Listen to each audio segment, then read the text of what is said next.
Good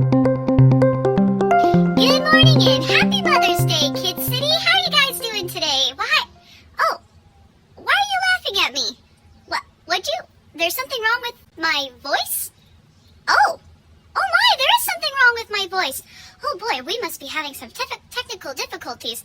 Let me send you over to my good friend Anita, who has a special Mother's Day report for us, and maybe she can fix whatever's going on. Thanks, Tiff. Hey kiddos, today is Mother's Day, and there are a couple ways you can make Mom feel special. Here are a couple ways you can. Maybe cleaning up the toys around the house, or making Mom a homemade card. Moms really like that. Or obeying, not arguing or complaining, or give Mom a big hug and say I love you. Those are a couple ways you guys can. Back to you, Tiff. Welcome back, everybody. Hi there. How's my voice? It's still acting weird? Oh no, I don't know what to do. Well, I guess it is Mother's Day, so maybe I can call my mommy and she can help out. Mommy, hold on. Hello? Yeah, hi, Mom. Yeah, I'm trying to do a live broadcast and my voice is sounding really funny and I'm really scared and I really need your help. Can you please help me, please? Okay, Tiffany, calm down. Take a deep breath. Breathe through your nose.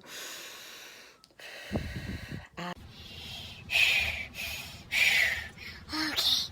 Oh, thank you, Mom. You always make everything so much better. You're the best mom in the whole wide world. Well, I want you to have fun doing the news. And please have a happy Mother's Day also. Bye, Sugar Booger. I love you to the moon and back. Aw, thank you, Mommy. I love you. Okay, happy Mother's Day. Okay, bye-bye.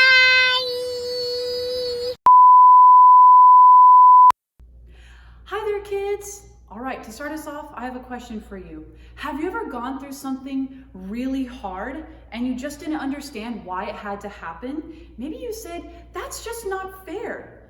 You know, all throughout our lives, events might happen that are not what we would choose. These events might be life-changing. Maybe we have to move far away from our friends and our school. Our parents might have to separate or divorce. Someone might tell a lie about us. Someone we love might pass away. Our best friend might break up our relationship and we don't know why. Every person in the whole world goes through hard times and things happen to them that they would never choose to happen. Every person goes through difficult circumstances that just don't seem fair. The man in today's true story from the Bible went through circumstances that were so hard, it's almost impossible to imagine them. But through this man's life, God teaches us what to do when our situation seems difficult or unfair. Many years ago, in a land called Uz, lived a man named Job, who was a farmer. Job and his wife were probably the happiest couple in Uz because they loved God so much. And because they loved God so much, God blessed Job and his wife. God blessed Job and his wife with children. He gave them 7 sons and 3 daughters. By the way, kids, did you know that you are God's blessing to your parents? Now, God didn't just bless Job and his wife in that way. He also took care of Job. He made Job the wealthiest man in all of Uz. Now, wealth back then wasn't with money, okay? It depended on how many animals he had. Here's how many animals Job had. Job had 7,000 sheep, 3,000 camels, 500 yoke of oxen, and 500 female donkeys. Job owned more animals than anyone else in all the land of Uz. Job had been greatly blessed by God. Everything was going right for Job. He was loving God and living for him. His heart was so full of joy, it seemed like things could go on like this forever. But there was something going on that Job couldn't see. You see, Satan went to go have a conversation with God, and Job didn't know about it. Job couldn't see or hear what God and Satan were talking about. Oh, hey, where have you been? Oh, you know, I've been here and there, going over all the earth, watching people. Well, you must have noticed my servant Job. He loves me with all his heart. He honors me and he hates evil. Yeah, I've noticed Job. He's like everyone else. You've given him anything he wants. He's got sheep, he's got camels, he's got donkeys, he's got oxen. Anything he wants, of course he honors you. You've been so generous to him. You'll find out what he's really like if you take away all the nice things you've given him. All right? You'll find out real quick that Job won't love you anymore if you take away everything you've ever given him. Okay? I will allow you to have power to take away the blessings that I have given him. But you do not have power over his health. You may not touch his physical body whatsoever. So Satan left God's presence and watched for an opportunity to show God that Job didn't really love him. And one day, Satan found his opportunity. So he went to work destroying everything that Job owned. Boss! All the oxen and donkeys, they've been stolen. They're all gone. Every single one of them. Oh, hold on. Wait, do we have more bad news? Oh, no, really? Oh, the camels are all gone too.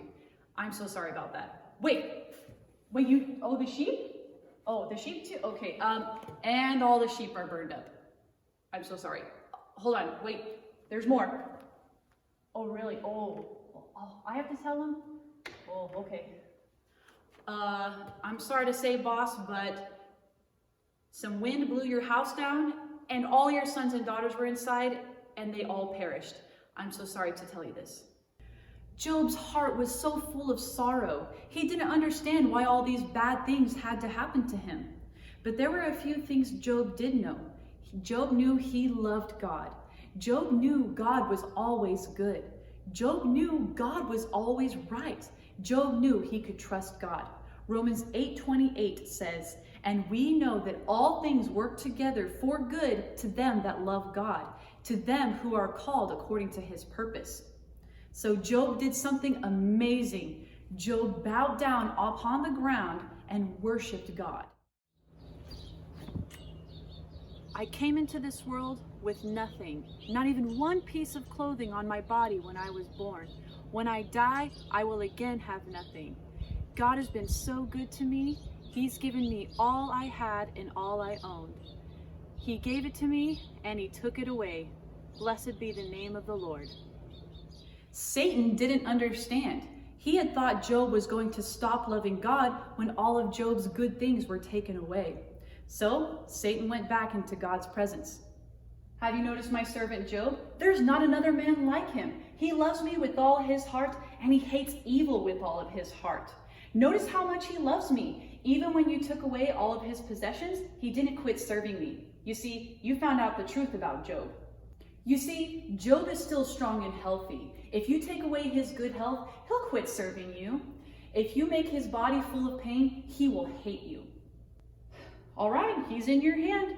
I will allow you to have power over his body, but I will not give you power to take his life. You may not take his life.